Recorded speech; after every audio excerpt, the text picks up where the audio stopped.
The smell of saddle oil clung to my hands like a second skin as I worked circles into the long oak dining table inside the ranch house.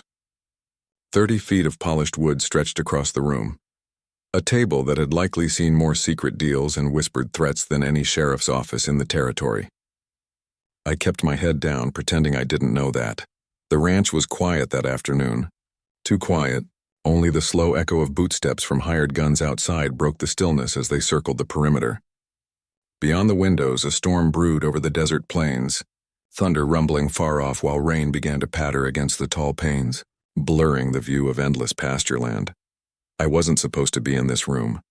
The main dining hall was usually handled by Mrs. Porter, but she'd taken sick that morning and the foreman reassigned me. I'd been working at the Castigan Ranch for 3 months now, and there were still parts of the house I'd never set foot in. The thought made me shiver despite the heavy heat pressing through the walls. You missed a spot. The voice stopped me cold, low. Even in carrying that faint southern drawl that grew sharper when he was irritated, I hadn't heard him come in. I never did. Clay Castigan moved like a mountain cat, silent and sure. "I'm sorry, Mr. Castigan," I said, keeping my eyes on the table. "I'll fix it right away." I felt him approach before I heard the creak of his boots. The air itself seemed to shift as he came closer, like the whole room adjusted around his presence. My pulse thudded against my ribs when he stopped right behind me. "Look at me when I speak to you, Miss Olivia." I turned slowly. At 34, Clay Castigan owned half the county and commanded the rest. Yet he didn't look like the cold-blooded cattle baron people whispered about in the saloon. His dark hair was trimmed neat, his jaw rough with a few days' stubble that framed features chiseled from grit and long hours in the sun. But it was his eyes that held me, storm-dark, full of secrets and danger. "This your first time in this room?" he asked, though it sounded more like a statement. "Yes, sir. Mrs. Porter's unwell," I replied quietly. He studied me, his gaze trailing from my face down to my hands, still clutching the cloth. 3 months of scrubbing and polishing had turned them rough, calloused. Nothing like they'd been back when I worked at the county clinic. "You've done well," he said finally, his tone unreadable. "Better than the old gal." A compliment from Clay Castigan was rarer than snow in the Mojave. I lowered my eyes, unsure how to respond. "Thank you, sir." He moved past me to the head of the table, running his thumb along the polished surface. "Sit a spell," he said. Not a request, a command dressed in velvet. I hesitated, glancing toward the clock hanging above the hearth. 3 more rooms waited for me before my shift ended. "Sir, I still have—" "Sit, Olivia." I obeyed, settling into a chair a few seats away from him, close enough to hear, but far enough to remember my place. Or so I thought. He pulled out the chair beside me instead. The scent of leather, tobacco, and something faintly woody drifted from him. Up close I could see the thin scar slicing through his right brow, and the faint shadow along his jaw that made him look both civilized and dangerous. "How long have you been working here now?" he asked, even though we both knew he already had the answer. 3 months, sir. And before that, you were a nurse, weren't you? Down at St. Mary's Hospital in Carson City. My breath hitched. I had never told him that. "Yes, sir," I said carefully. "In the children's ward." His eyes didn't leave mine. "Quite the change, isn't it? From tending babies to scrubbing floors on a cattle ranch." The air seemed to thin around me. How much did he know? Did he know about Ryan? About what happened back then? The reason I needed to disappear, to become invisible in a place where no one would come looking? "I needed a change," I said softly. Clay leaned back, crossing one leg over the other, the picture of easy confidence. But I knew better. There was nothing easy about this man. "A nurse like you could find decent work anywhere," he said. "Yet here you are, cleaning tables for me." "The pay's fair," I murmured. He smiled faintly, a ghost of amusement flickering over his lips. "Fair, maybe, but not what you're worth." Before I could reply, the heavy oak doors swung open. Jed, his right-hand man and head of security, stepped in. His eyes flicked to me, then back to his boss, confusion tightening his jaw. "Boss?" Jed said, tipping his hat slightly. "Murphy's here. Says it's about the shipment from Abilene." Clay's expression didn't change, but the air did. Colder, heavier. "I told you I wasn't to be disturbed," he said, his voice calm but sharp as a blade. Jed's Adam's apple bobbed. "He insisted, sir." Clay exhaled, a quiet, human sound that somehow didn't fit the man. He rose smoothly, buttoning his vest. "Wait here, Olivia. We're not done talking." I watched him leave, Jed falling in step behind him. The doors closed with a soft click that echoed through the vast, silent hall.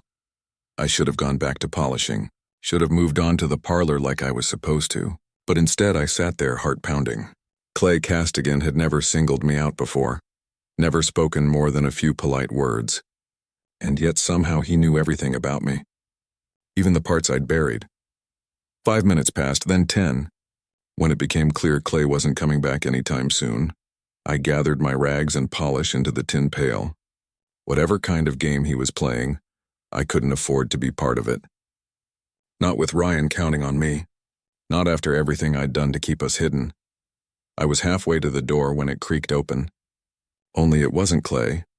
It was Harlan Monroe, a name whispered around town with the same caution folks used for rattlesnakes.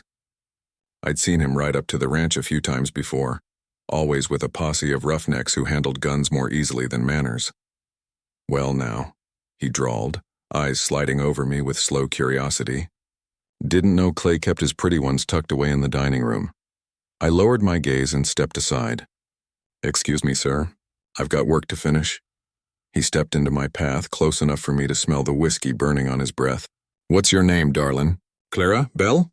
"Please, sir," I said quietly, tightening my grip on the cleaning pail like a shield. Harlan chuckled, reaching out to brush a loose strand of hair from my face. "No need to hurry. Clay and Jed'll be jawing about cattle shipments for at least another 10 minutes. Plenty of time for us to get acquainted." I backed away, but the long oak table blocked my retreat. Mr. Castigan told me to wait here for him. Did he now? His eyes narrowed, the playful leer fading into something sharper. That's interesting. Clay don't usually take much interest in the help. My skin crawled as his gaze roamed downward. I was dressed modestly, plain brown work skirt and white cotton blouse, but under his stare I felt stripped bare. "Just passing through," he muttered, more to himself than me. Then his hand shot out, grabbing my arm. "But maybe I ought to find out what makes you so special in the boss's eyes." His fingers dug deep into my flesh. Pain shot up my arm as he yanked me closer. The pail slipped from my grasp, bottles clattering against the wooden floor like gunshots in the silence. "Let go of me," I hissed, twisting to break free. He only grinned. "Feisty. I like that." "I believe she asked you to let go." The voice cut through the air like a whip. Smooth, low and cold as winter steel. Harlan froze. Clay Castigan stood in the doorway, Jed and another ranch hand behind him. The look in Clay's eyes could have made the devil himself flinch.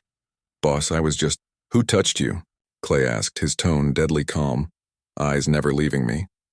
I swallowed, trembling under his gaze. "It's nothing, sir." "Who touched you?" Each word was a bullet. Before I could answer, Clay crossed the distance between us in 2 strides, his hand wrapped gently but firmly around my wrist. He turned my arm to reveal the red marks Harlan's fingers had left. His jaw tightened. "It was a misunderstanding," I said quickly, aware of how dangerous the air had become. "I'm fine." "Jed," Clay said, voice like gravel and thunder. "See that Mr. Monroe gets back to his horse. And make sure he understands he ain't welcome on this ranch again." Harlan's face flushed with anger. "Clay, don't be a fool." "Over a maid?" "The deal from Abilene. The Abilene shipment will go on without you," Clay said, his eyes still on me. "Consider our partnership over."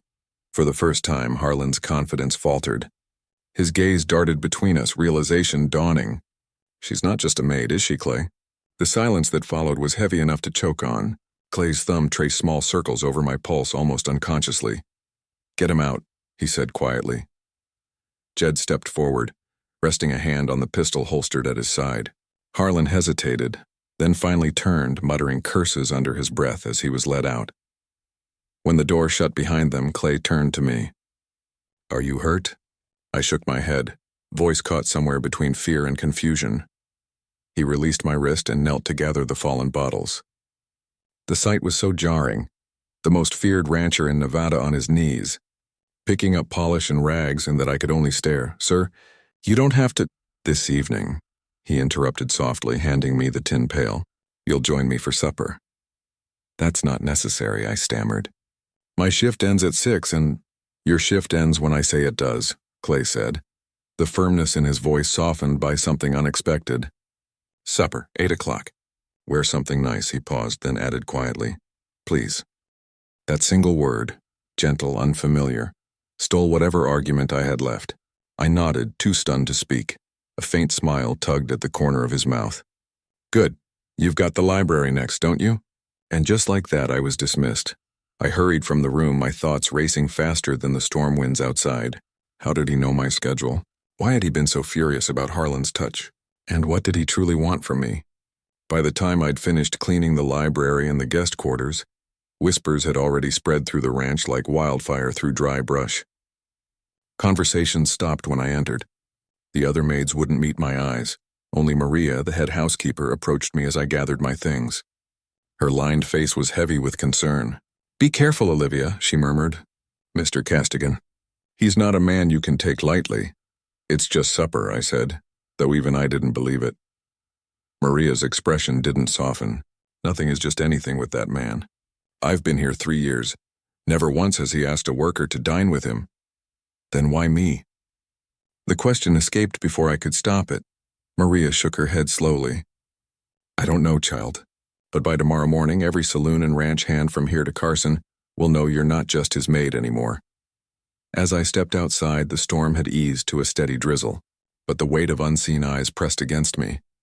From the upper windows, the barns, even the watchtowers along the fences. Whatever game Clay Castigan was playing, I was part of it now. And I had no idea what the rules were. My little cabin sat on the edge of Dry Creek, about 20 minutes by wagon from the Castigan Ranch. The kind of place no one looked at twice, far enough from town to stay unnoticed, but close enough to reach the main road if I ever needed to run. That was the point. I'd paid 6 months' rent up front with what little I had left, trading comfort for silence. When I stepped through the door, the cabin was quiet except for the soft ticking of the clock above the hearth. Mrs. Patel, the widow from the next homestead over, sat at my kitchen table, squinting down at her crossword puzzle. She looked up as soon as she saw me, relief washing over her face.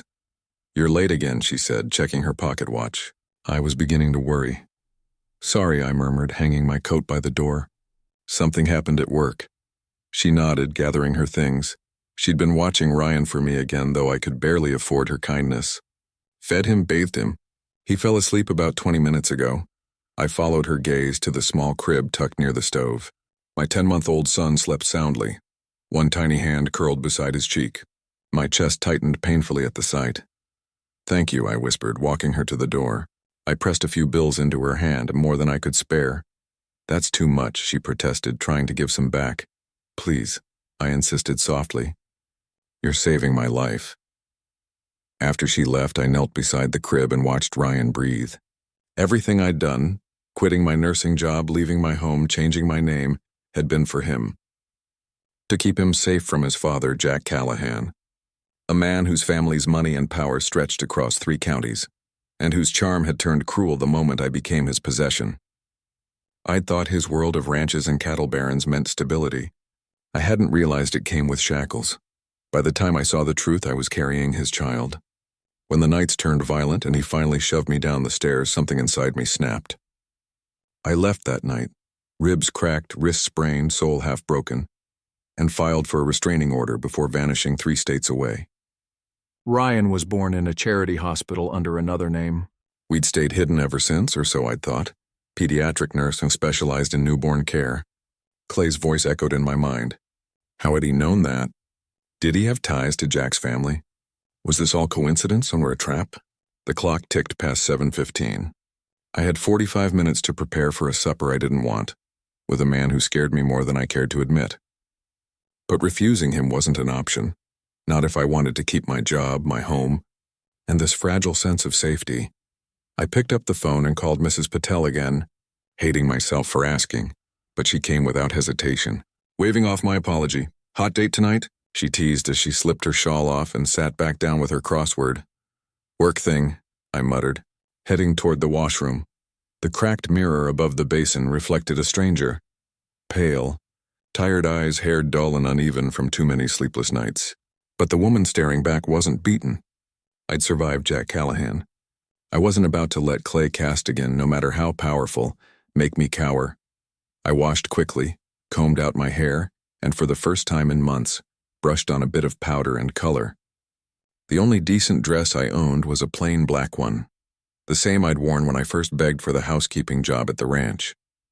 It wasn't stylish, but it was clean and fit well enough despite the weight I'd lost since Ryan's birth. When I stepped out, Mrs. Patel let out a low whistle. "That ain't no work meeting," she said, smiling. "That's a man meeting." "Definitely not," I replied, pulling on my coat. "Don't wait up. I'm not sure how long this'll take." "Take all the time you need," she said, waving me off. Ryan and I are old friends now. Outside, the wind had died, leaving only the soft hum of crickets. I stood at the edge of the dirt road, unsure how I was even supposed to get there. The last evening wagon had already gone through town. I thought about walking or calling for a carriage, neither option affordable nor fast enough. Then a dark carriage rolled up the lane, wheels crunching over gravel. The driver's window slid down, revealing Jed's hard, impassive face. "Miss Bennett," he said evenly, "Mr. Castigan sent me to fetch you." Of course he had. Of course he knew where I lived. My pulse quickened. What else did he know? The ride back to the ranch was silent. Jed didn't speak, and I didn't dare try. I just watched through the rain-spattered glass as the landscape changed. From the worn cabins and dust-beaten storefronts of town to the rolling, fenced pastures that marked Clay's land. Instead of pulling up to the servants' entrance, Jed guided the carriage to a narrow side path I'd never noticed before.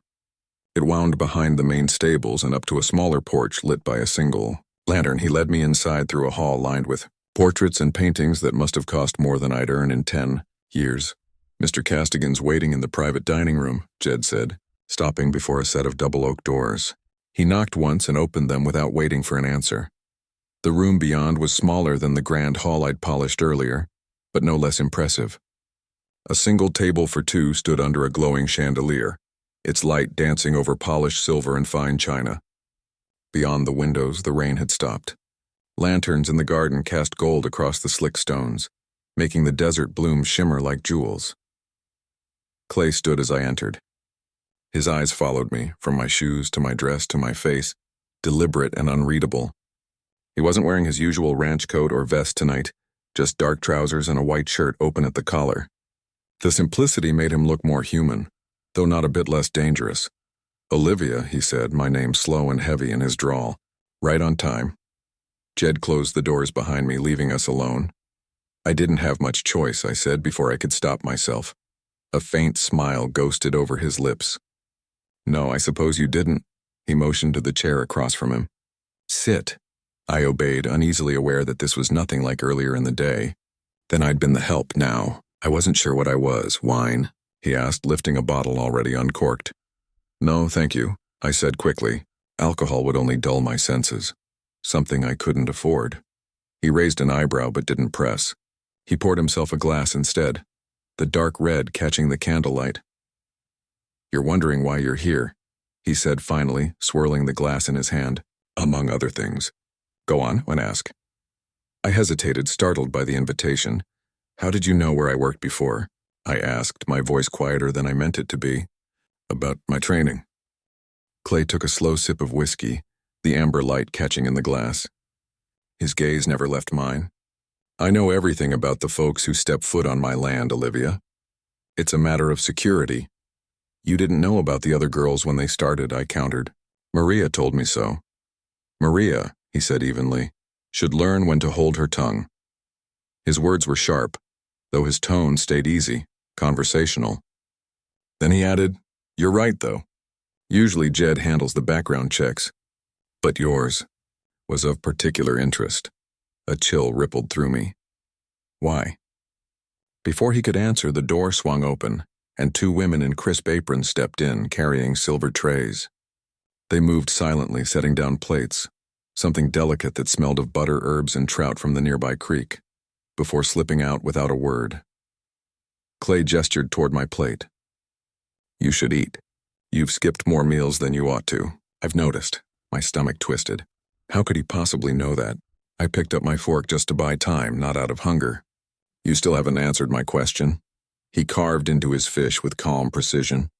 "No," he said finally, "I haven't." Then he looked up, eyes dark and steady. "Tell me about your boy." The fork slipped from my fingers and clattered against the plate. "How do you—" "Ryan," he finished for me. "He's 10 months old now, isn't he?" Fear sliced through me like a blade. I pushed back from the table, ready to bolt. If Jack sent you, Jack didn't send me. His voice was quiet, but the certainty in it stopped me cold. Jack Callahan doesn't know where you are, Clay said. No one from your past does. I froze, half standing, heart pounding so hard I could feel it in my throat. Then how do you know? Sit down, Olivia, he said softly, please. I'm not here to hurt you or your son. I sank back into my chair, though my pulse refused to slow. What do you want from me? Clay set down his utensils and leaned back slightly, his full attention fixed on me. 3 months ago, he began, a woman shows up in my town. She's got nursing credentials from one of the best medical schools in the region, but she's applying for cleaning work. She's got a baby, a bruised cheek she hides with powder, and a false name that doesn't match the papers she uses to rent her cabin. My breath caught. He was right. I'd used my middle name, Bennett, when I'd taken the job, but my old identification still read Olivia Collins. My cabin lease was under another name entirely, Lisa Warren. You were running, he said, from someone powerful. A man who hurt you. His jaw tightened. I've seen those signs before. Why would you care? I whispered. Something flickered in his eyes and a shadow of memory. My mother had those same bruises, he said quietly. No one helped her. For a moment, the dangerous rancher I'd feared was gone, replaced by a man made of old grief. It startled me more than his threats ever could. I still don't understand, I said after a long silence. Why hire me? Why, this dinner? He poured another splash of whiskey, watching the liquid swirl in the lamplight. I hired you because you were qualified and desperate. That usually means loyal and discreet. He took a slow sip. As for supper, well, Monroe's little stunt earlier pushed my plans ahead sooner than I'd intended. Plans, I echoed. What plans? Your ex's family and the Callahans. They've been sniffing around, asking quiet questions in town. Discreet but not discreet enough. Ice flooded my veins. He's found me. Not yet, Clay said. But he will. The Callahans have reach, money, judges in their pockets, sheriffs on their payroll. My breath came shallow. How do you even know about Jack's family? Clay's mouth curved into something that wasn't quite a smile. The Castigans have dealt with men like them for generations. Families that pretend to be respectable while rotten underneath their own wealth. I gripped the edge of the table, trying to steady my thoughts. If Jack's looking here, it's only a matter of time. I'll have to move again. But I've got no money, nowhere to go. This has to do with Monroe, doesn't it? I said, realization dawning. Clay nodded once. He saw me take an interest in you. By now, he's probably told half the county that Clay Castigan's maid is more than just the help. My pulse stumbled, and we're going to let them believe it. I stared at him. You want to pretend we're involved? Exactly. Why? I demanded. Why would you do that for me? You barely know me. He was silent for a long while, turning his glass slowly between his fingers. Let's just say I've got my reasons. That's not enough, I said, surprising myself with how steady I sounded. Not if you want me to play along. His gaze flicked up, a glimmer of approval in it. Fair enough. The Callahans have been pushing into my territory. Jack's father's got his eyes on the state legislature, which means he's about to start sniffing around my operations. You, Miss Collins, give me leverage. Leverage, I repeated flatly. So you want to use me? I prefer to think of it as a fair trade, Clay said smoothly. You and your boy get my protection. I get a little insurance against a family that's been becoming a problem. And if I say no, you won't. His voice was quiet, but there was no arrogance in it, just certainty. You don't know that? I do, he said simply. Because you're a mother, and a mother will do whatever she has to do to keep her child safe, even if it means aligning herself with a man like me. The truth of it burned. I hated him for saying it, but I couldn't deny it. What exactly would this arrangement mean? I asked at last, though my voice shook. You'd move into the East Wing, he said. Private quarters separate from mine. You wouldn't be a maid anymore. To the outside world, you'd be my companion. Your mistress, you mean? His face didn't flicker. Call it what you like. You'd attend certain functions with me, be seen in town. Nothing more would be required. Your boy would live here too. I'll see he's cared for. I let out a harsh laugh. You want me to raise my son in a house full of gunmen and thieves? Clay's tone hardened. This ranch is safer than any town in Nevada. No one crosses that gate without my say-so. He wasn't wrong, but the thought of staying here under his watch terrified me just as much as the idea of running again. And when you're done, I asked quietly, when the Callahans aren't a threat anymore? Then you'll leave, he said, with enough money to start over. Proper. Somewhere Jack Callahan'll never find. You. The temptation was poisonous. Security, shelter, protection, for Ryan. Everything I couldn't provide on my own, but at what cost? I need time to think, I whispered. Clay nodded as if he'd expected that. Of course. But don't take too long. The Callahans are getting closer. As if the universe wanted to prove him right, something buzzed inside my bag. A sharp, unfamiliar sound in the quiet room. My heart lurched. I pulled out my small telegraph pager, a local device for urgent messages, and frowned at the strange number blinking on the display. May I? Clay asked, extending a hand. Reluctantly, I handed Clay the small telegraph pager. His eyes flicked across the message, and in an instant the quiet ease in his face hardened into something darker. What is it? I asked, my stomach twisting. He turned the device toward me. Seems we've run out of time. On the tiny screen, the message pulsed like a snake's rattle in the silence. Olivia, it's been too long. I hear you're in town. We should catch up. I'll be at the governor's charity ball tomorrow night at the Silver Spur Hotel. For Ryan's sake, I hope to see you there. Jack, the name hit me like a gunshot. How did he get this number? I whispered. How does he know I'm here? The question isn't how, Clay said, rising from his chair. It's what happens next. He came around the table, boots soundless on the polished floor. When he stopped beside me, the light from the chandelier caught the faint scar near his temple. Something I hadn't noticed before. He knelt so we were eye level, close enough that I could see the flecks of gold hidden in his storm-dark eyes. I can protect you, Olivia, he said quietly. You and your boy. But only if you let me. Something inside me cracked. Maybe it was fear, maybe exhaustion. Or maybe it was the strange gentleness in his voice, the first I'd heard from any man in a long time. All right, I whispered. I'll do it. A glimmer of satisfaction crossed his face. He stood, offering his hand. Then let's get your boy. Tonight you both stay here. As he led me from the dining room, the air around us felt thick with something unspoken. I couldn't shake the feeling that I'd just struck a bargain with the devil. The only question was, would this devil prove kinder than the one I'd already escaped?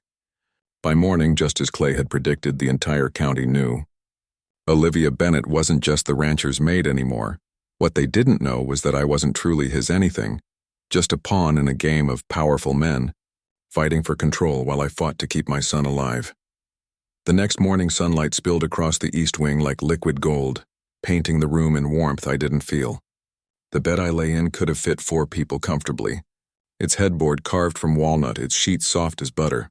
For a brief second, I forgot where I was, and until I heard Ryan's soft babbling from the adjoining room. Reality crashed back like a stampede. I had slept under Clay Castigan's roof, in his house. The room around me was larger than my entire cabin, rich with things I'd never owned. Silk sheets, velvet curtains, a thick rug that swallowed my bare feet when I stood. Even the air smelled different. Jasmine and cedar, faint but intoxicating, and the nightgown I wore wasn't mine. Emerald silk, the color of pine needles after rain falling soft against my skin. My old clothes had vanished sometime after midnight, replaced by a wardrobe full of garments in my size, fine fabrics, carefully chosen. I crossed into the adjoining room where Ryan stood in his crib, tiny hands gripping the railing. His face lit up the moment he saw me. Good morning, little man, I whispered, lifting him into my arms. His small fingers tangled in my hair, tugging playfully. What do you think of our new lodgings, huh? He answered with a happy gurgle, pressing his forehead against mine. A soft knock at the door made me tense. Yes? The door opened and a young woman stepped inside. Auburn hair tied neatly back, dressed in a modest gray dress with white trim. Not quite a uniform, but close. Miss Bennett, she said with a slight British lilt. I'm Sophie. Mr. Castigan hired me as the nanny for young Ryan. She smiled warmly, her tone gentle but confident. Behind her, one of the ranch hands wheeled in a cart laden with covered dishes and a small high chair. The smell of breakfast, eggs, biscuits, and coffee, filled the air. The hand tipped his hat and left without a word.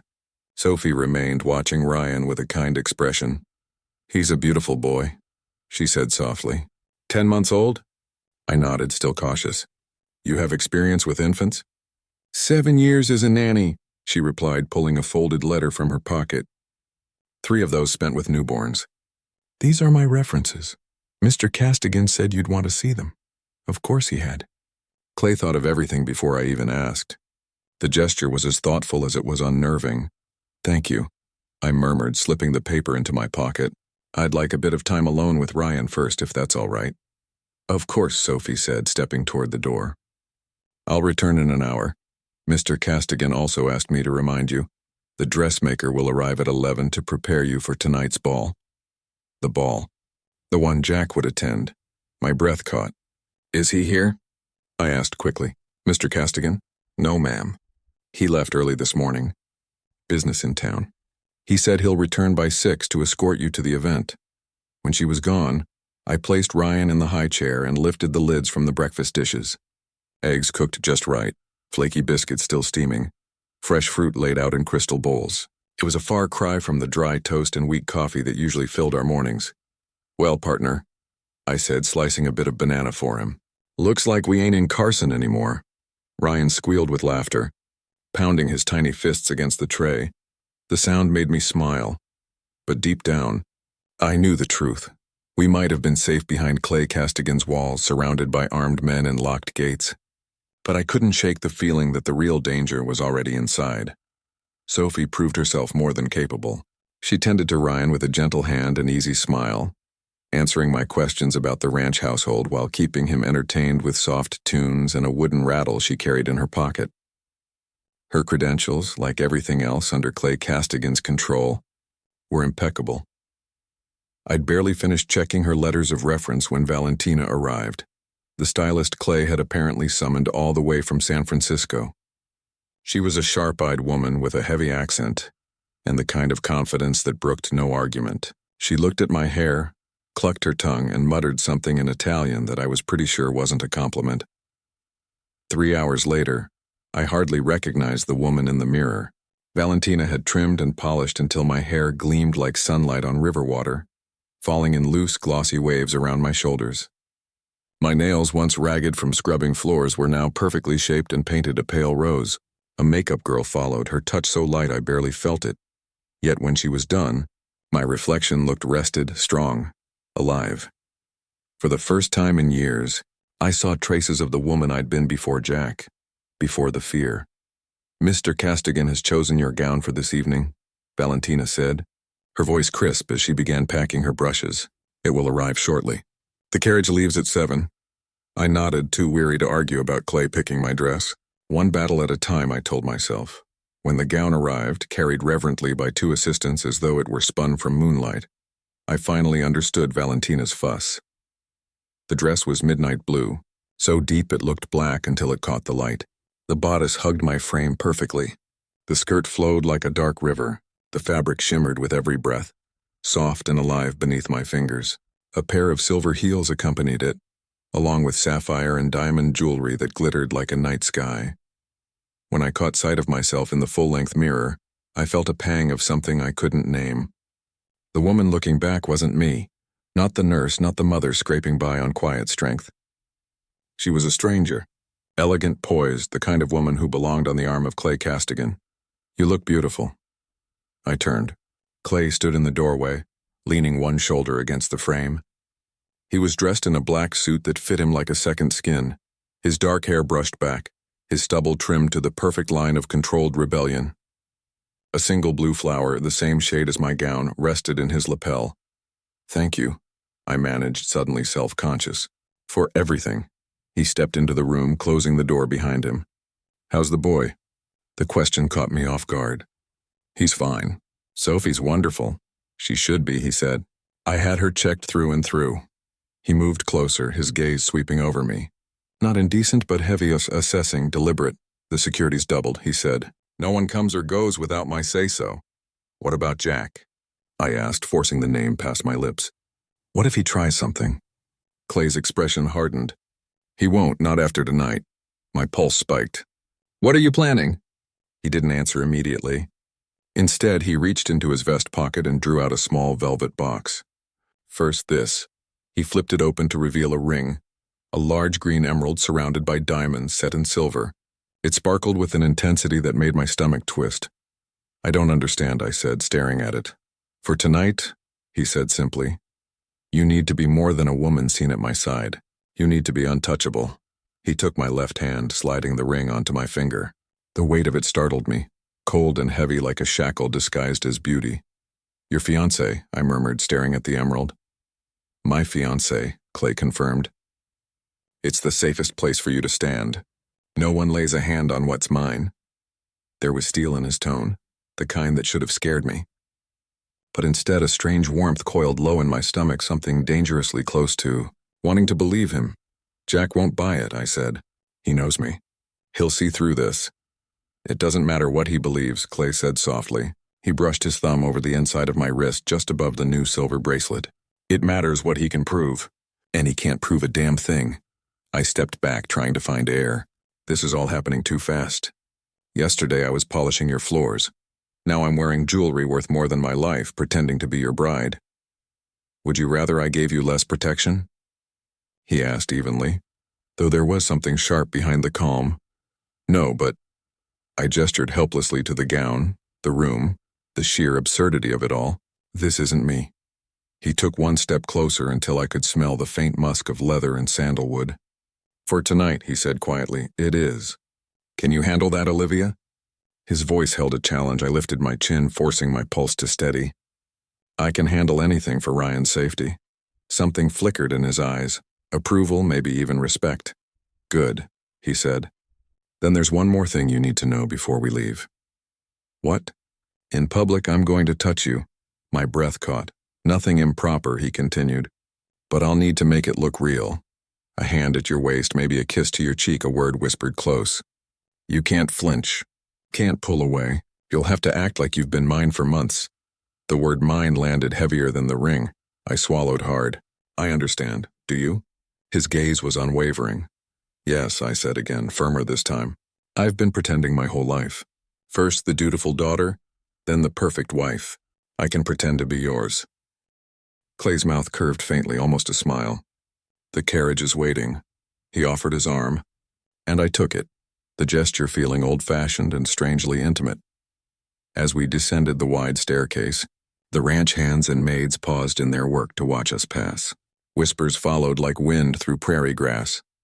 By the time we reached the doors, the illusion was complete. The maid had become a lady. The rancher's woman. Outside, Jed waited beside a black carriage, reins in hand. Clay helped me inside, his fingers lingering on mine a second too long. The first act in the play we were about to perform. The ride toward the Silver Spur Hotel was quiet. Through the window, lanterns blurred past like fireflies. My hands trembled in my lap. You're shaking, Clay murmured. I looked down, startled to see the truth of it. I'm sorry. Don't be. His hand found mine, steady and warm. Fear's natural. It's what keeps us alive. I stared at the darkness outside, heart hammering. In less than an hour, I'd face Jack Callahan, the man I'd run from, the man who'd tried to own me. But tonight, I wasn't his, at least. Not in name. Acting despite fear, Clay murmured, his thumb still brushing over my hand. That's courage, I gave a brittle laugh. It feels more like desperation. Sometimes they're the same thing, he said quietly. The carriage rolled to a stop before the grand entrance of the Silver Spur Hotel, the grandest building west of the Mississippi. Gas lamps lined the walkway, spilling golden light across a carpet of crimson fabric rolled down the front steps. Dozens of reporters and photographers crowded behind velvet ropes, their cameras flashing like summer lightning. Clay Castigan's appearance at any public event was rare. Appearing with someone was unheard of. Jed climbed down and opened Clay's door first. The crowd's whispers began immediately, rippling like wind across dry prairie grass. Then my door opened. Clay extended his hand toward me. The moment I stepped out, the flashbulbs ignited again. A storm of light so bright it nearly blinded me. Clay's arm came around my waist, firm and possessive, steadying me. Smile, he murmured close to my ear. You're the envy of every woman here. I forced a smile, leaning into him as if I'd been born for this role. Together, We walked the length of the crimson carpet, his nods polite, distant, his expression cool as iron. The message was clear. Clay Castigan was above everyone here, and the woman on his arm was untouchable. Inside, the ballroom glittered with wealth and pretense. Crystal chandeliers swung from timbered ceilings. Silk banners in gold and ivory draped the walls. A string quartet played from the corner, their melody nearly lost beneath the low hum of political gossip and drunken laughter. Waiters in starched white shirts moved like ghosts, balancing silver trays of champagne and hors d'oeuvres. Clay's hand never left the small of my back. He guided me through the crowd with quiet authority, introducing me to ranch owners, judges, and politicians, each man bowing slightly, each woman trying not to stare too long. He never once said fiancé, but the ring on my finger and the way he touched me said everything. I smiled when expected, nodded when required, spoke only when spoken to. Every polite response was measured, every glance carefully placed. And though the corset beneath my gown felt like a cage, it was safer than any I'd known before. "You're doing well," Clay said softly as we moved away from the governor's table. "I told you I could play a part," I whispered, forcing another small smile when a waiter offered champagne. "I see that." He took a glass for himself but didn't drink. Then his voice dropped lower, nearly lost beneath the violin's swell. "He's here." 3:00. "Don't look." My heart stopped, then began again in frantic rhythm. Jack, he was here. The man I'd fled from. The father of my child. The reason I'd built my life on fear. "Breathe," Clay whispered, his lips grazing the shell of my ear. "Look at me." I obeyed, his dark eyes locked on mine, steady and sure. "You're safe," he said, every word deliberate, anchoring me. "He cannot touch you here. Do you understand?" I nodded, breath shaking. "Good." He reached up, fingers brushing my cheek in a tender gesture meant for the crowd. "Now laugh." Like I've said something wicked. I forced a small laugh, brittle as glass. "Better," he said, approving. "Now we're going to turn toward the bar. He'll see you. He might come to us." "Are you ready?" No, I would never be ready. But I nodded anyway. Clay smiled, and a real smile, rare and dangerous. It softened him in a way that unsettled me. Then he bent and pressed a kiss to my forehead, brief but convincing. When we turned toward the bar, I saw him. Jack Callahan stood among a cluster of finely dressed men, one hand holding a glass of champagne, the other gesturing smoothly as he told some story. He hadn't changed. Still clean-cut and handsome in that golden, easy way that had first drawn me in. His smile could charm rattlesnakes, and hide venom just as well. The sight of him twisted my stomach. This was the man who had once whispered love into my hair, and later shoved me down a staircase while I was 7 months pregnant. The man who'd cried crocodile tears as he told the doctor it was an accident. His eyes scanned the room, and found me. Shock rippled across his perfect features. Then anger, and finally disbelief as his gaze dropped to the arm around my waist and the glint of the emerald ring on my finger. "He's seen us," I whispered. "Good," Clay murmured, guiding me not away from him but straight toward him. "Clay, choice to trust me," he said, but not a command, not a plea, but something between the two. Before I could object, we were standing in front of them. Jack's easy confidence faltered, his tan paling. "Mr. Callahan," Clay said casually, his tone smooth as aged whiskey. "I don't believe we've had the pleasure." Jack swallowed hard. "Mr. Castigan, of course. Your reputation precedes you." "As does yours," Clay replied with a faint smile that never reached his eyes. Jack's gaze darted to me, then to the ring, then back to Clay. "I see you've met Olivia." "More than met," Clay said evenly, his arm tightening slightly around me. "Olivia has made me the happiest man in Nevada by agreeing to be my wife." A sharp murmur rippled through the surrounding group. Jack's composure cracked for a split second before he forced a smile. "Congratulations," he said stiffly. "Though I admit it's unexpected. Olivia and I were married until recently." "Separated," I said, finding my voice at last. "For nearly a year," Jack's eyes narrowed. "A temporary situation. We have a son together, Olivia. A boy who deserves his father." Clay's hand shifted to my lower back, steady and protective. "Ryan is doing quite well," he said calmly. "He's settled comfortably into our home." The color drained from Jack's face. You moved my son into your house without my knowledge? Without my consent? Clay's voice dropped to a deadly softness. Your son? He leaned forward slightly, every inch of him radiating danger. You mean the son you nearly killed when you threw his mother down the stairs? That son? The words hit like a gunshot. Conversations around us stilled. Every head turned. A tall, silver-haired man, older, sterner, but unmistakably Jack's father, stepped forward, his jaw tight. Mr. Castigan, he said coldly, I think you've said enough.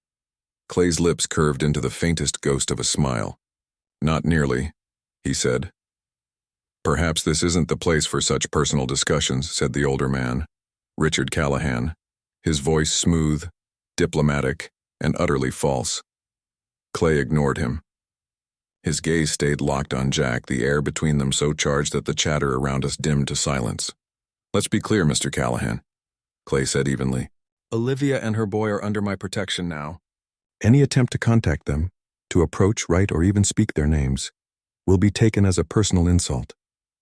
He smiled then, slow and cold. And I take personal insults very seriously.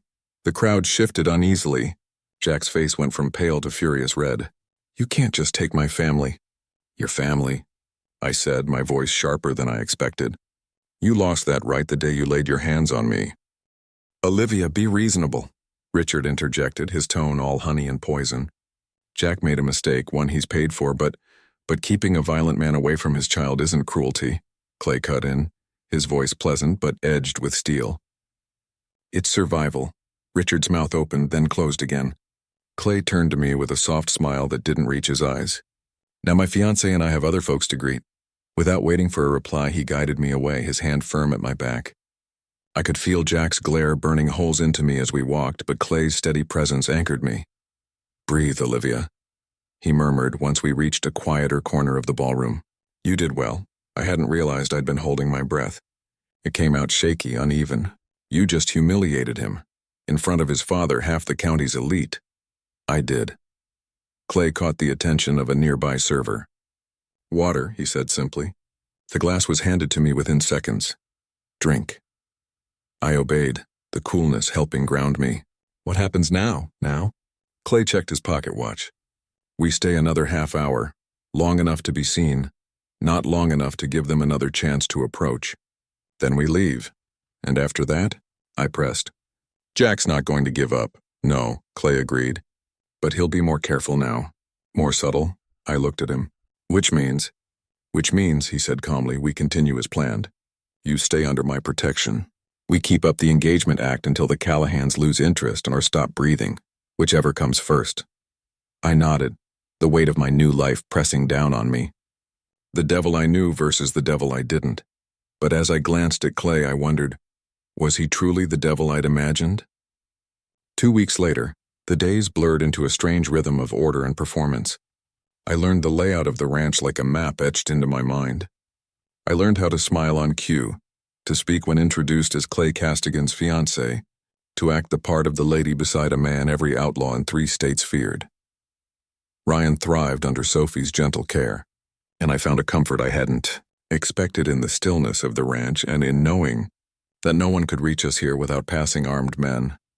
Jack hadn't tried to contact me directly since the governor's ball, but Clay's scout said he was still asking questions. The restraining order I'd once clung to was worth less than the paper it was printed on. Only Clay's reputation kept Jack at bay, and that thought was both terrifying and strangely reassuring. Clay himself remained an enigma.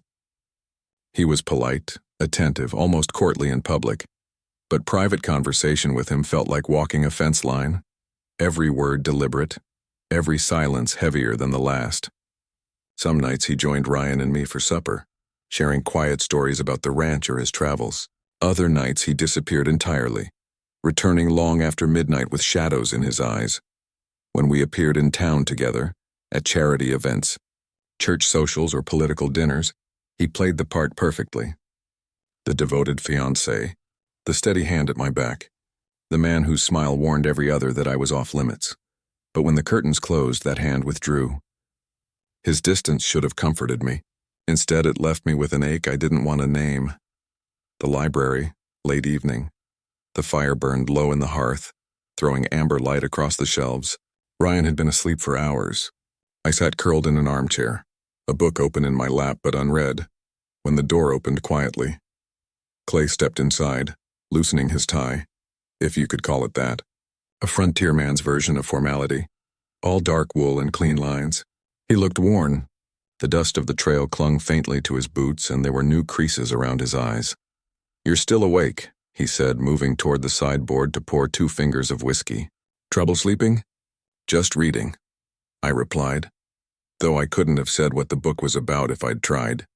He nodded, settled into the armchair across from mine, and took a sip. His shoulders relaxed, just barely. "Long day?" I asked. A hint of amusement flickered across his face. "You could say that. Anything I should be worried about?" He looked over the rim of his glass. "Worried for me, Olivia? How touching." Heat rose in my cheeks. "Worried for our arrangement." "For Ryan." Clay's expression softened, the teasing fading. "Ryan is safe. You both are." The fire crackled between us, filling the silence. After a long moment, he spoke again. "There's a dinner tomorrow night at the governor's mansion. I'd like you to come," I tensed. "Will the Callahans be there?" "Possibly," he admitted. "Richard's one of the governor's biggest donors." "Then I'd rather know what to expect," I said, straightening. Clay studied me. "You handled Jack well at the ball," he said quietly. "Better than I'd hoped." "I've had practice pretending he doesn't terrify me," I said before I could stop myself. The words hung there, raw and vulnerable. Clay leaned forward, elbows resting on his knees. "Tell me about him," he said. "Not what he did." "I already know that part," I frowned. "Then what?" "How it started," he said simply. "How he got his claws in you." The question hit me like a gust of cold air. "Why?"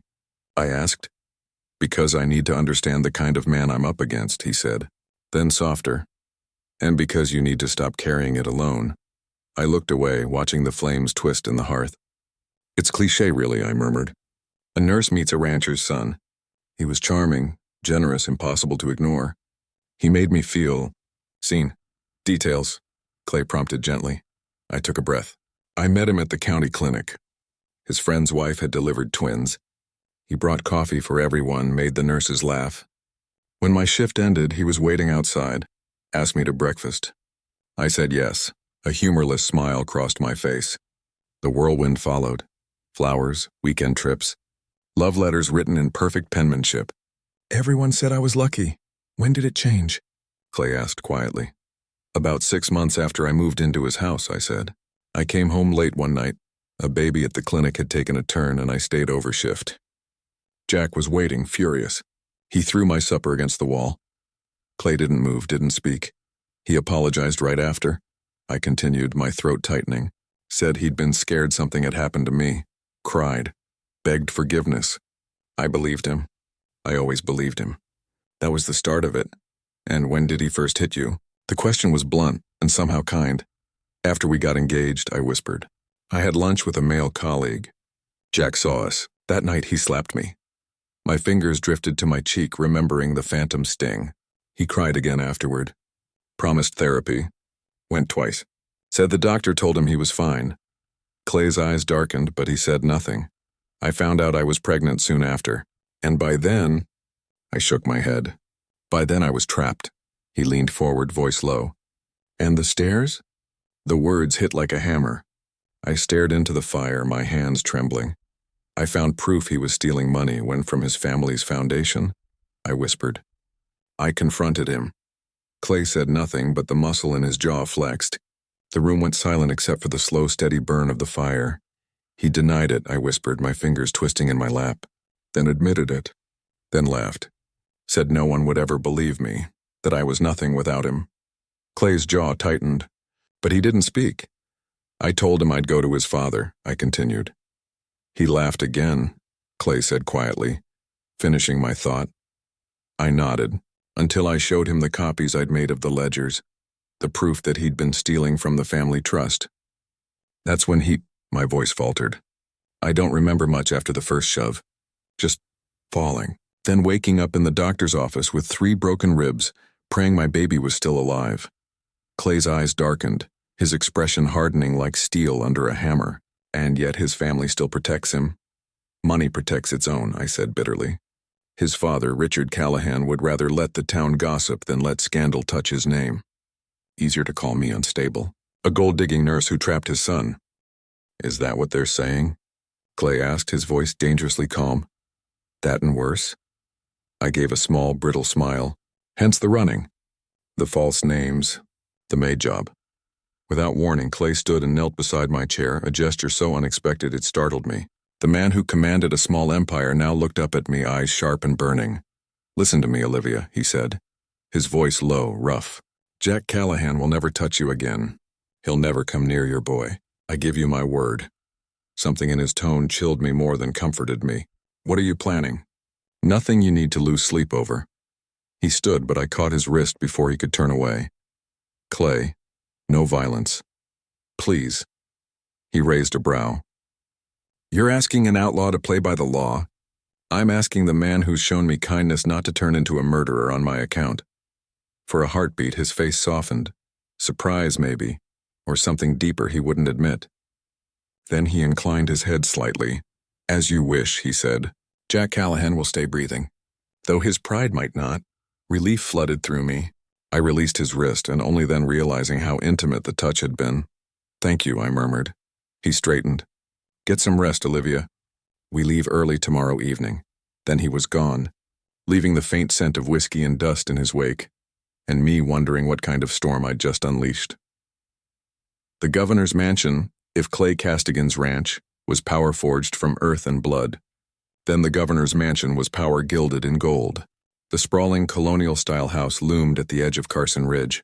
White columns, gas lanterns glowing against the night, carriages lined in a perfect curve along the gravel drive.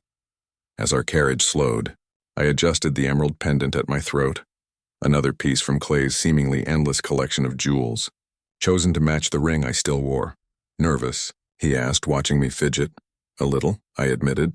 I'm still not used to the act. You're doing fine. His tone softened.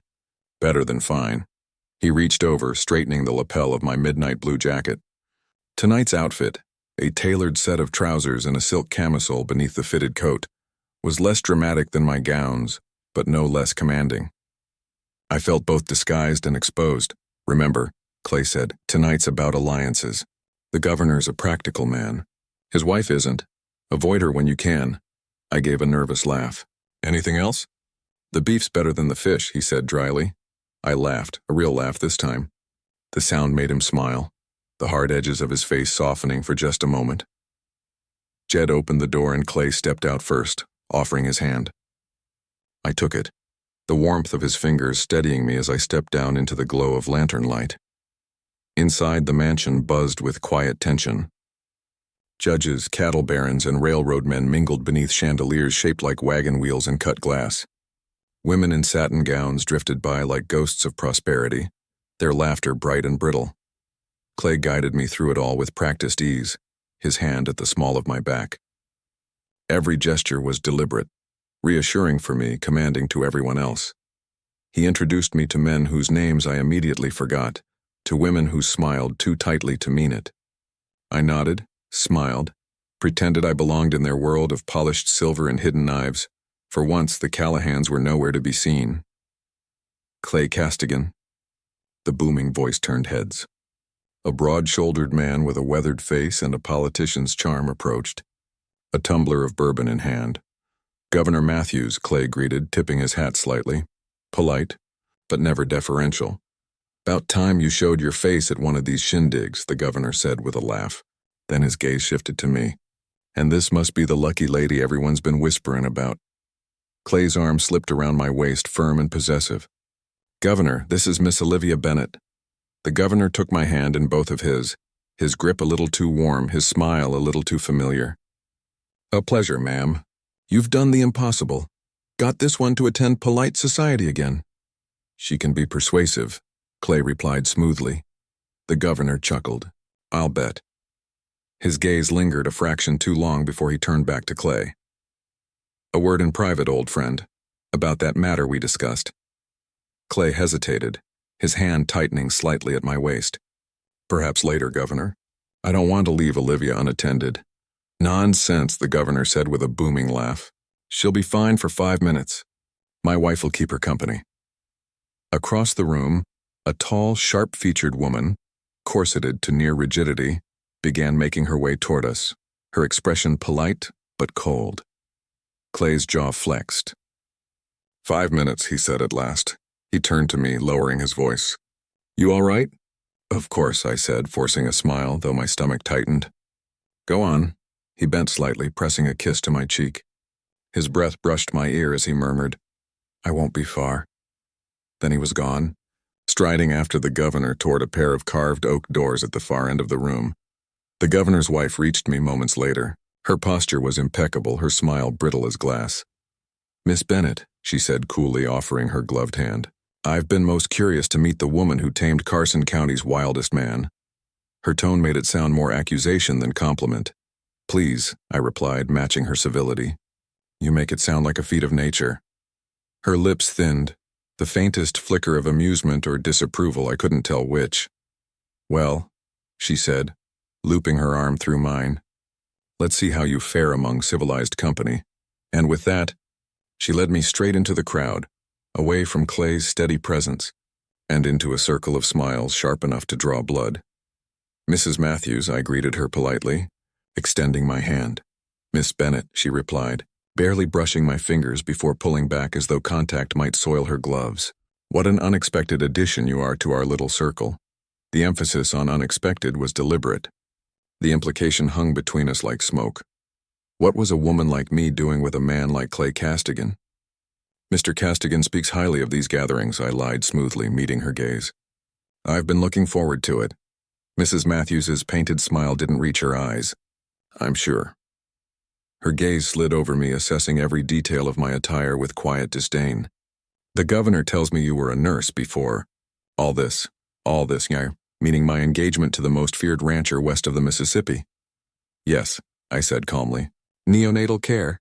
How noble. The words dripped sugar, but her tone was sharpened steel. Excuse me, I see someone I simply must speak with. She was gone before I could reply, leaving me standing alone in a sea of glittering silk and murmured gossip. I drew a slow breath. 5 minutes, Clay had said. I could handle 5 minutes alone. I wasn't that fragile. Olivia. The voice froze my blood. Jack. He stood just behind me, too close. His cologne, once comforting, now sickening, filled the air like a warning. You shouldn't be speaking to me, I said without turning, proud of how steady my voice sounded. There's no law against it, he said smoothly. We're both here for legitimate reasons. You look well, better than the last time I saw you.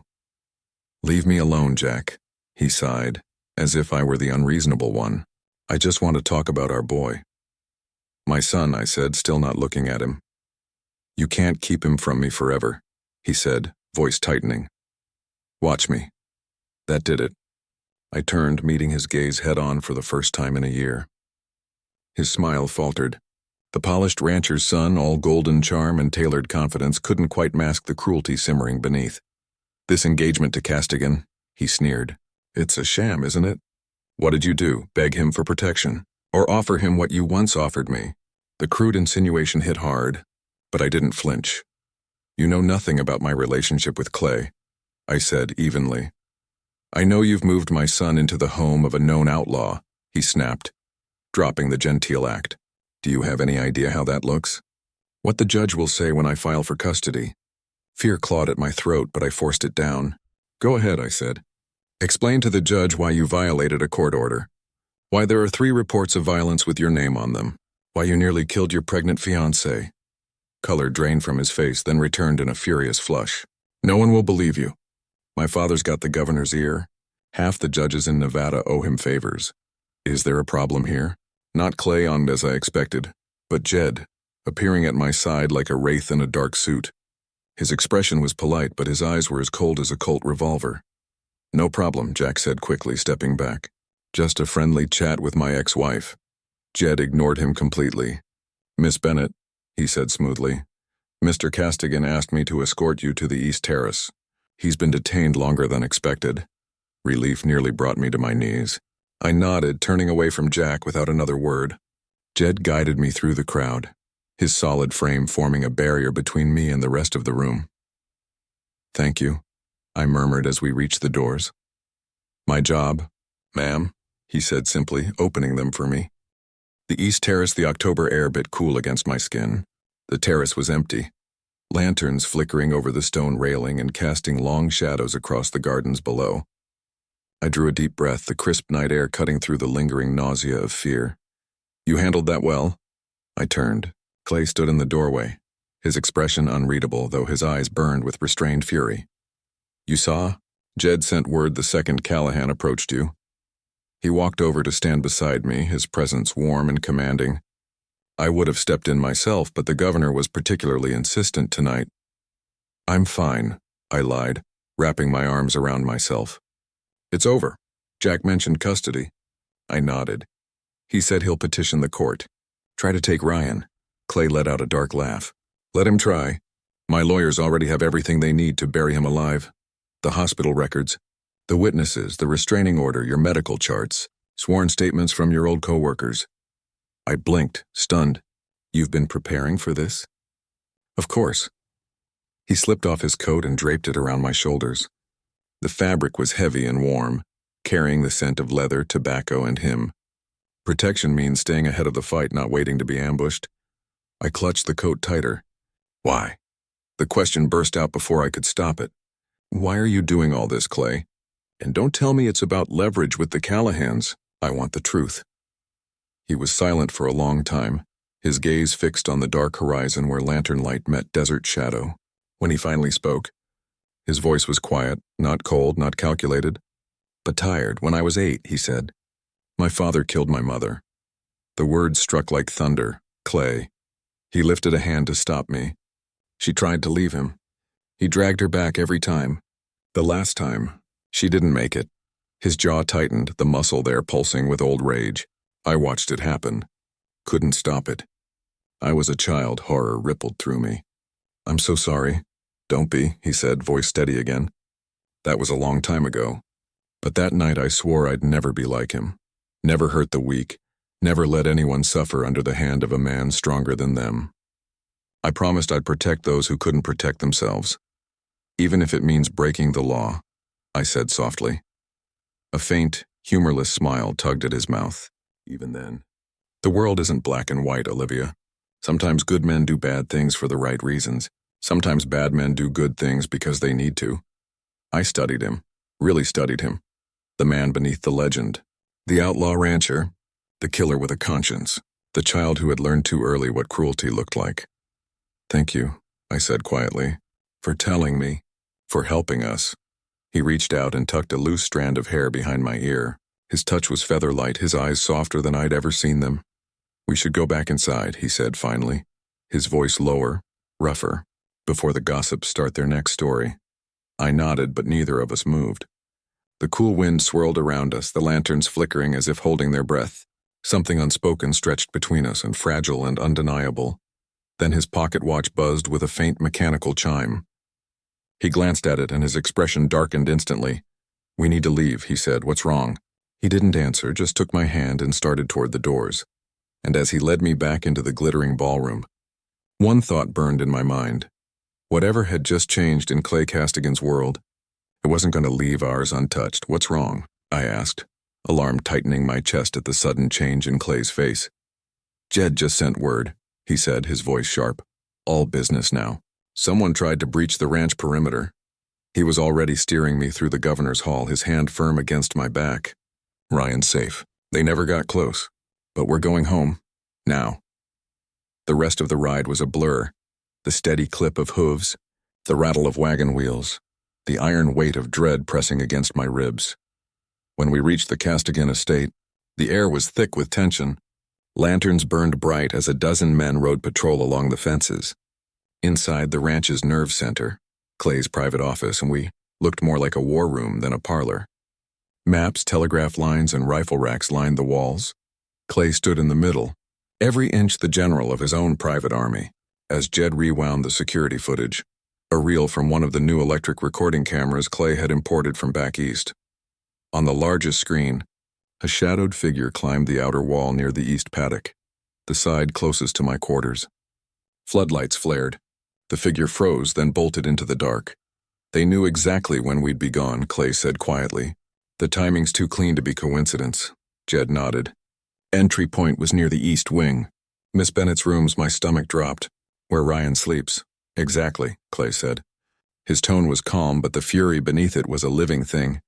Someone knew where to look. He turned toward Jed. I want every staff ledger reviewed.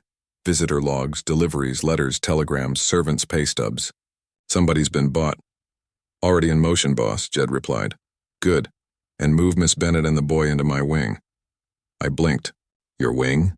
It's got its own access codes, double guards, and barred windows. It's the safest part of the house, I wanted to argue, to say I didn't need coddling. But one look at his face told me the conversation was over. All right, I murmured. His expression softened slightly. It's temporary, Olivia, until we find who's behind this, but we both knew the name. Jack Callahan might not have scaled the wall himself, but his shadow reached long and poisonous. Within hours, our things were moved. Ryan's crib now sat near the fireplace of a suite that mirrored Clay's. All dark mahogany, heavy curtains, and the faint scent of saddle soap and pine smoke. A connecting door led directly into his rooms, though it stayed locked.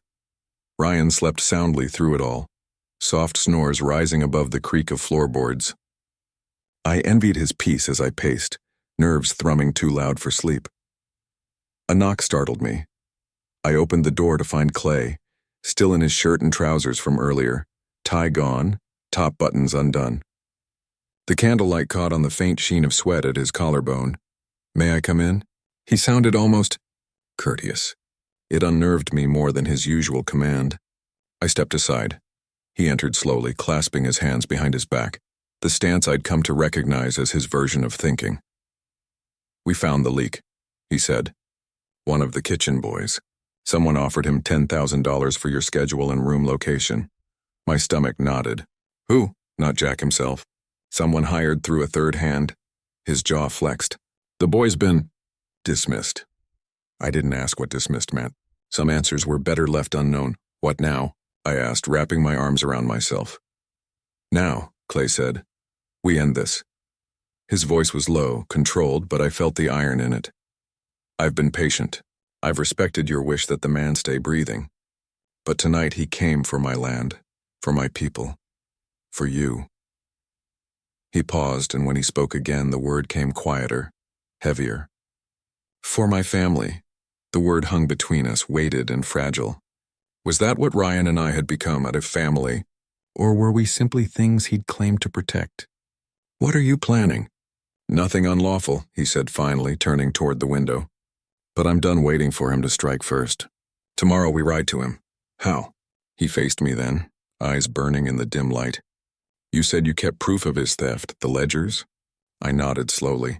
In a deposit box in Carson City, under a false name. I'll need them, Clay said. I don't want to be part of whatever you're about to. You won't be, he interrupted gently. This is my burden, not yours. But I need that evidence to crush him where it hurts.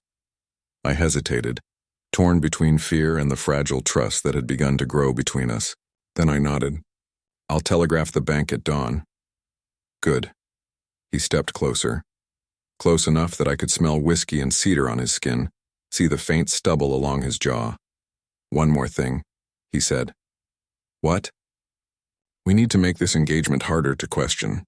If Jack's people are spreading rumors, we'll drown them in truth. I frowned. It's already in every paper from Reno to Sacramento. What more do you want? A celebration, he said simply. An engagement ball here at the ranch.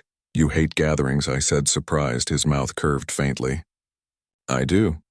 But sometimes the best way to fight gossip is to feed it exactly what you want them to believe. And what's that? That you're not under my protection, he said, voice dropping lower. You're part of my life, publicly, permanently. The words rattled something deep inside me. But it's not real, I whispered, harsher than I meant. For the first time, something flickered in his eyes. Hurt, quickly hidden.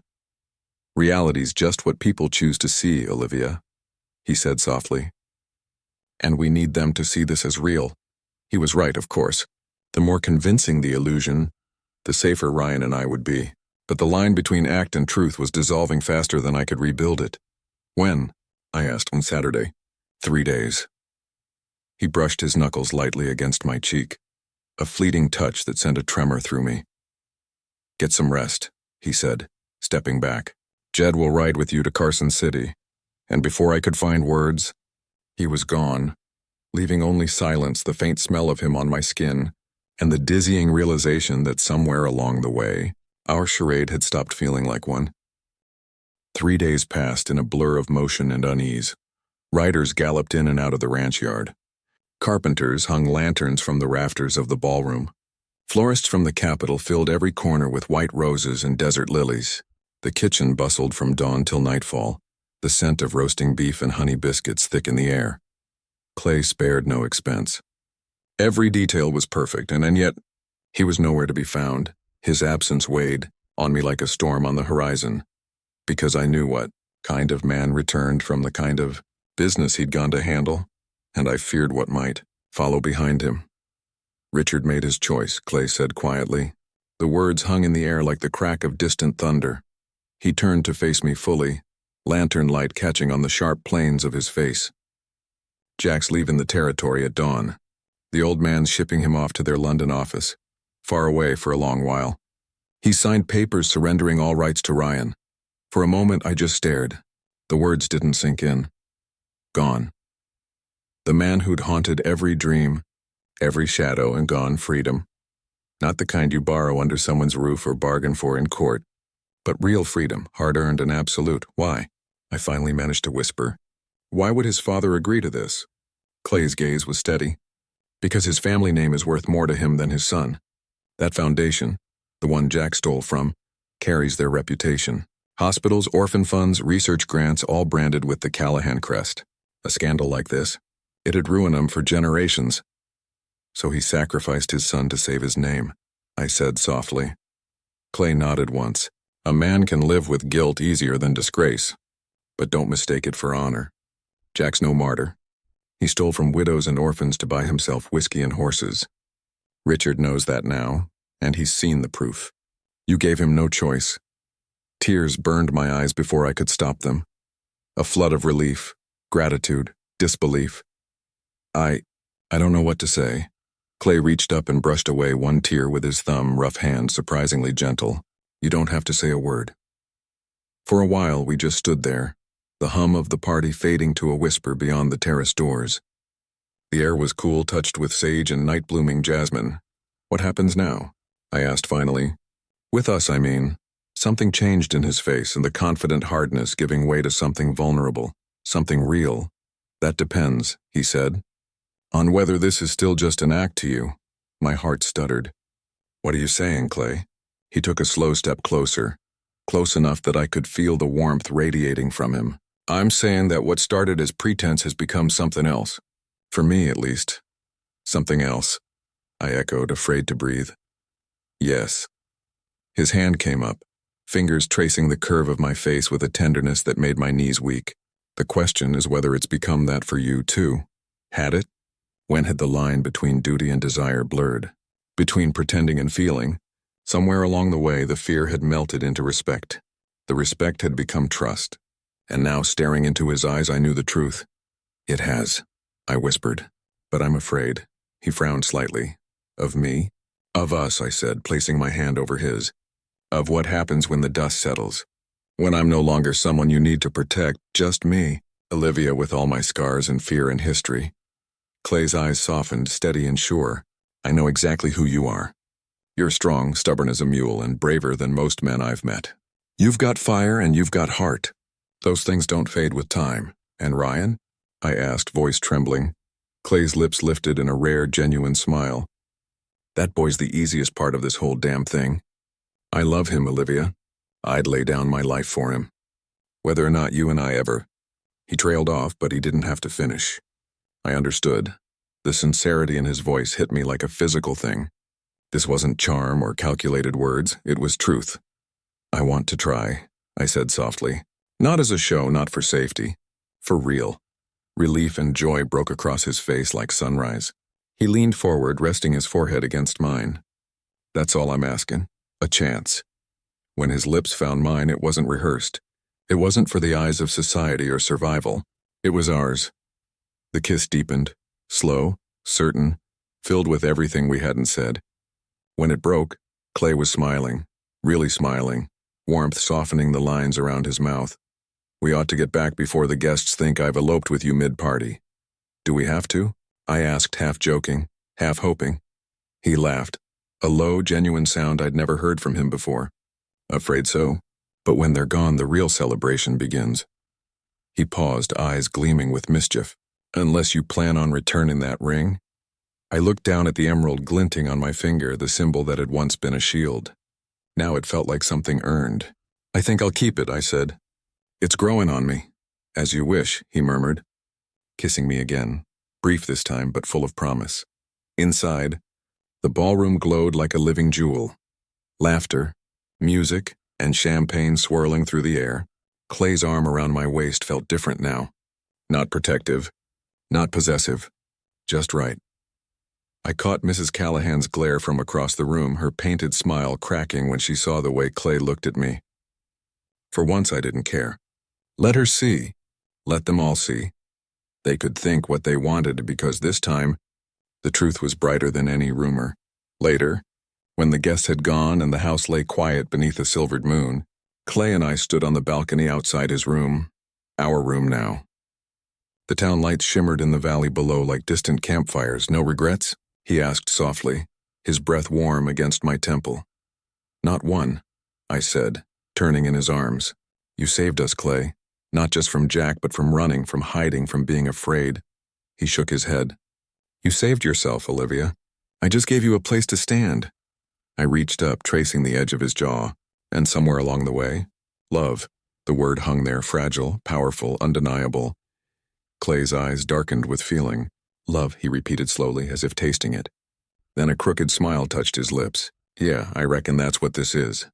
You reckon? I teased. He chuckled, and low and rough. I'm a rancher, darlin'. Reckonin's what I do best. We laughed together, the sound carrying into the cool night air, a promise of something lighter, something lasting. And later, as we lay in the quiet darkness, Ryan asleep down the hall, Clay's arm wrapped around me, I thought about the path that had brought me here, from terror to safety, from pretense to truth, from loneliness to family. Sleep, Olivia, he murmured, voice soft against my ear. Tomorrow's the first day of our real life. And for the first time in years, I believed it. The whole town already knew I wasn't just his maid. Now they'd learn the rest, that I was his partner, his love, his family. And this time it wasn't a performance. It was real, it already was.